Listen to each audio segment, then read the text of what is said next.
à Dubaï, c'est seulement pour s'adonner à de telles pratiques?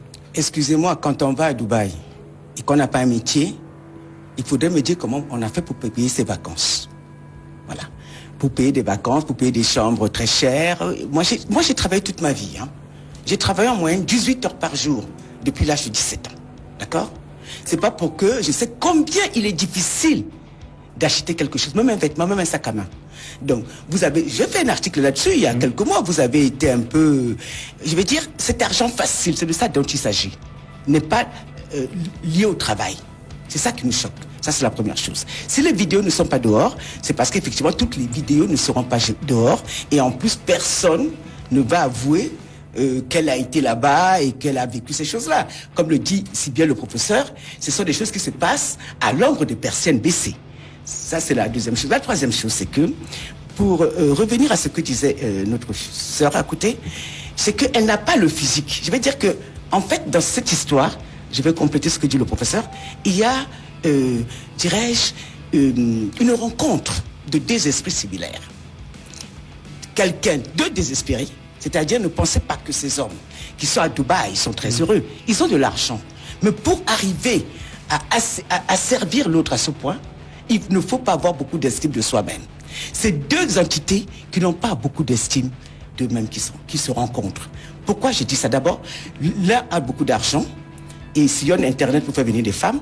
L'autre est une femme aussi qui a modifié extrêmement son corps. Elle n'a pas ce corps-ci, excusez-moi.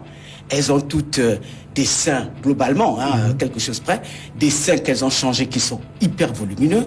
Elles n'ont plus pratiquement de taille. Hein.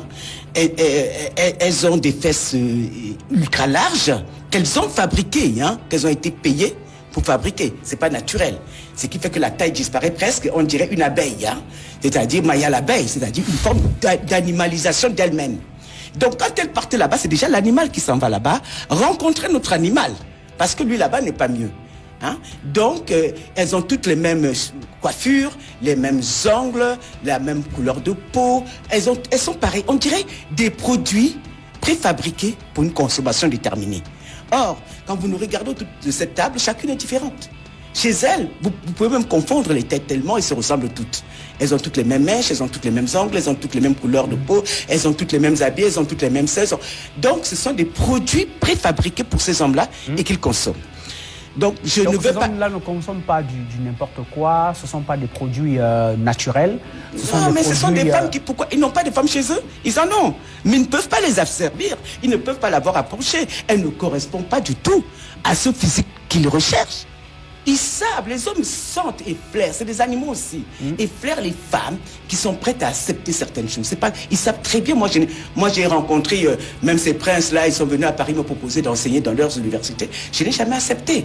Ça, c'est la première chose que je voudrais signaler. La deuxième chose, sur le plan intellectuel, c'est qu'il ne faut pas oublier que nous sommes avec des gens qui ont mis les Noirs en esclavage. C'est-à-dire, il ne faut pas oublier l'aspect historique des événements. C'est-à-dire que l'homme noir, pour ces gens-là, n'a aucune valeur. Il peut à plus forte, ouais. Il peut en faire... L'homme H majuscule. L'homme arabe qui a mis l'homme noir en esclavage, dont la femme noire a eu l'habitude d'en faire tout et n'importe quoi. Vous n'allez pas effacer les mémoires collectives d'un claquement de doigts. Donc, à partir du moment où ces hommes esclavagistes, utilisons les mots comme il faut, rencontrent des femmes prêtes à se mettre en esclavage pour de l'argent, ils le font.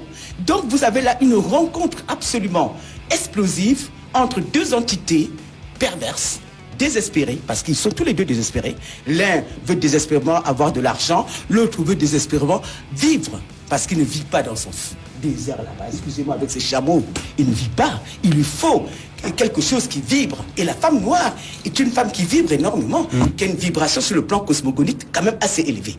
Bon, ça c'est la troisième chose, c'est quoi? C'est qu'il y a quand même aussi, n'oubliez pas, une dimension cosmogonique, pour ne pas dire mystique, dans le fait de déféquer sur une personne. On décharge sur lui toute sa négativité, hein, sur elle, toute sa négativité, toute sa souillure, tout ce qui est en soi, ce sont des excréments. Hein? Et c'est pas seulement un acte sexuel anodin, c'est aussi tout un ensemble. Donc ça n'a rien à voir avec le fantasme. C'est une totalité.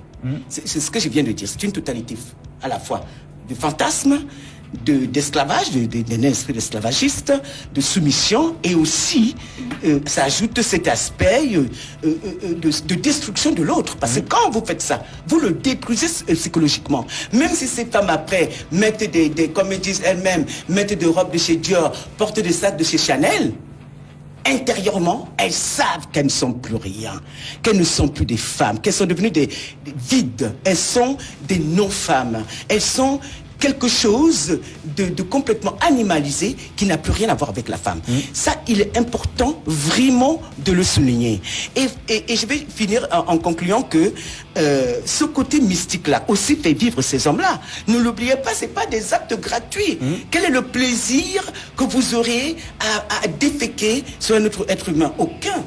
Hein? Parce que même si vous déféquez sur cette personne qui va sentir les excréments, mais vous, est-ce que vous allez sentir bon? Vous allez sentir pareil, d'une certaine façon. Ce sont des hommes qui n'ont pas grandi. Ils n'ont pas dépassé le stade anal, comme dirait Freud. Vous savez, quand les enfants de 2 ans, ils sont très heureux de dire pipi, caca, ils aiment ça, hein? Ils n'ont pas dépassé l'âge, ils ne sont pas devenus encore des hommes.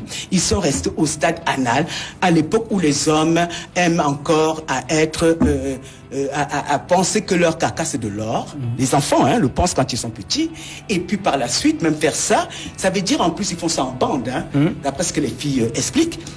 Ils ne sont pas devenus des hommes, ils sont restés dans la garçonnière. Ce sont des comportements des hommes qui sont restés dans des garçonnières, qui se réunissent pour faire des bêtises. Merci.